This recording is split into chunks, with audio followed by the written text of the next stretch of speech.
Hello YouTube, so this is the other guy coming to you tonight. So if you have been following me, I got this battery powered Milwaukee impact wrench, and it is the model 2860-20, 2860-20. And if you have been following me, you saw how powerful this little thing is and the project that I used to test it on. I was really happy with it, surprised with it. It's not really heavy. You know, as you can see, you can hold it out with your hands outward like this, and it's still not that heavy. So that's what I like about this little design right here. So I want to compare this model with its older brother. And when I said older, this model here is actually an older model. Okay, it's a Milwaukee 2763-20. That's 2763-20, and this model here has over 1,100 foot-pounds of torque reverse. Okay, whereas this one right here has 600 foot-pounds of torque reverse. Okay, and 450 foot-pounds of torque forward or tightening torque. Okay, and so this right here is actually a pretty heavy unit right here. And I'll be honest with you, if this is your primary workhorse, it gets really heavy by the end of the day, and it's just not fun to work with. Although I have not had a problem with it, being that, well, I've not had a problem with it being unable to take off any bolt that I ran into.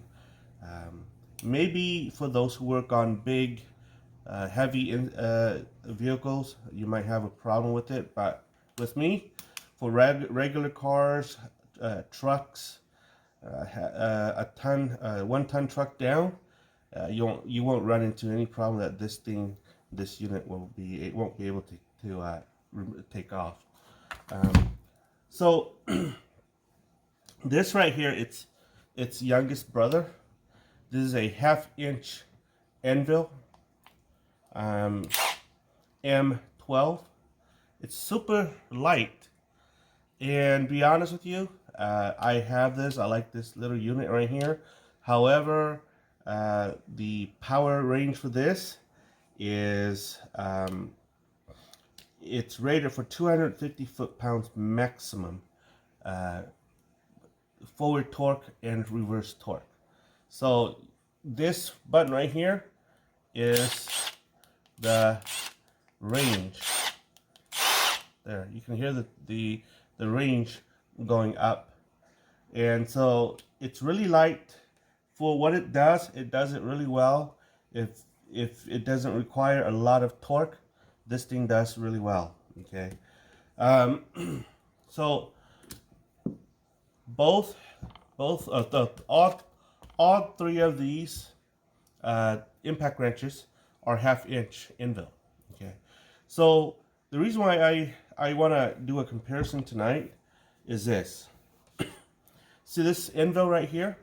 It has a detent button right here, and so if you watch my review on this, my actual usage of this little unit here, you'll see that, well, maybe I didn't include it. This little detent here is made for mechanics or technicians who work in a high-rise area where they are afraid that their socket might become loose and fall down 10, 15, 20 story buildings and hit somebody in the head. So they made this detent here for sockets that has this little button right here. And what it is if you align this detent here with a socket like this, it is next to impossible to take out. And I've tried using a screwdriver to, pry it off, sort of like this, and it won't come out. The reason is because that detent button is meant to lock onto this thingy right here. And it's a pain in the butt to remove this if you are up there in a high rise and you don't have something like this to press this thing in like that and remove. Okay, so that's the problem with this. Well, that's the positive side of it of this, and that's also the negative side of this. The positive side is that if you work on high-level, high-rise story buildings, it's good. The negative side of this is that if you are a mechanic who works on cars, it's a pain in the butt, because every single time you get to remove this, and you know, if you are a mechanic or a weekend warrior and you like to work on cars like me, it's a pain in the butt to take this out. And you have to, each time you remove this, you have to use something like this, like a small Phillips screwdriver or something sharp to press this in and to make this thing come out. It's painless if you have the right tool, okay? But if you don't, it's a pain in the rear. However, you see this little hole right here? Inside of here, there's little cuts in there, so that if you don't want to use the hole, see the hole and the detent, you can switch it like that, and it'll go in, and it'll come off easily. Okay. However, with that, there's a chance of it dropping, and so if you are on a high rise and you drop this and it hits your foreman in the head, it's going to be pretty painful. But and I'll show you here. This is the design that most mechanics are used to. This is the hog ring. Okay, it's a friction ring, and it grabs onto the socket here very easily, and it removes it very easily. So for ease of work, okay, see this hole right here, because it's got no detent, it slips in very easily, and it slips out very easily. And so if you are a mechanic, you'll understand what I'm saying, because as mechanics, you'll run into a lot of different size of bolts and nuts, and you know, mechanics are prone to putting this thing in, taking off the removing the bolt or nut, and then finding another nut different size, and then installing a new socket. See, and so this works for most mechanics. The hog ring, the friction ring right here, works for most mechanic, and they like this. They like this design. So with this right here, the pro about this unit right here is that if you work on high-rise building, if you work on electrical wires, high-rise wires, this is nice to have. However, like I said, what is nice to have can be a cumbersome thing. Okay, so the detent here and the hole here, it goes in really easily, but it is impossible to remove. And to remove it, you have to have something to depress that detent, and then it should come out easily there. Okay, so that's that. So you'll notice this here says M18, okay, and then you'll notice here it says M18 on the top here as well. What that means is that the M18 battery packs, they are interchangeable. So you could tell the torque here. It's pretty torquey. It's set on the highest level right here, and it's pretty torquey. I'm not exaggerating this. Okay, so this thing right here is really powerful. It's not as powerful as its current brother, which is a little bit smaller than this, but it's got 1,190 no, 1,400 foot-pounds. I'm sorry. The newer brother is smaller, slightly smaller than this, slightly lighter, but it has 1,400 foot-pounds of torque, reverse torque on it. Okay, so that's that. Like I said, I've never had an issue of being unable to unbolt a bolt with this unit right here. And I like this unit. I like the ergonomic, the trigger, the handle. It feels like a gun. Actually, the trigger, this part right here, the handle, feels like a 1911. If you know anything about guns, I can almost say that the angle here almost matches a Colt 1911. Okay, and it's right to the hand. It's really comfortable. Here too, it feels just like a Colt 1911, and here as well. Okay, so but that's just my bias. That's what I think.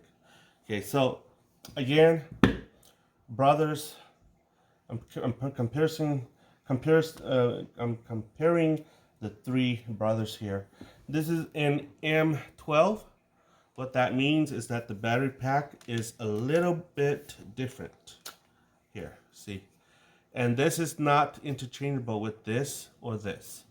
However, it's interchangeable with its M12 cousins or siblings. There, see? So if you are looking for tools that are interchangeable with batteries, in regards to batteries, M12, they're pretty much interchangeable. And I'll show you my impact driver. Yeah, they're pretty interchangeable.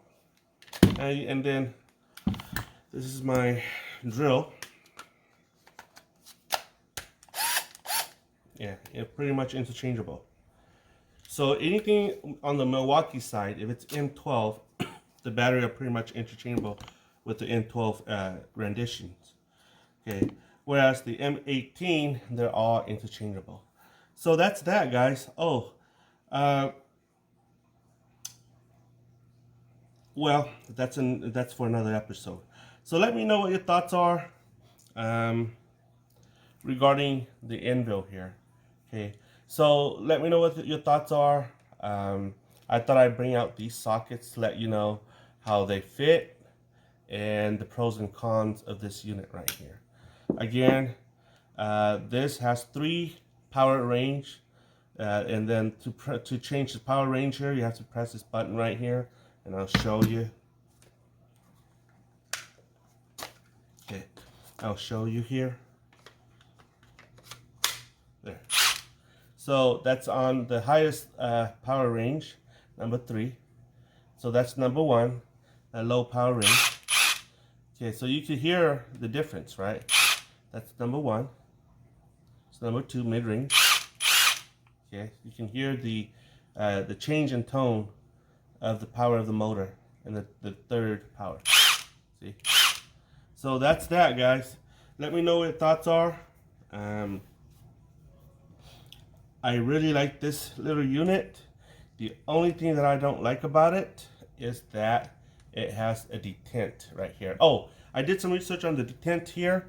The Endo, the unit that has a detent here, supposedly is weaker than the Envil.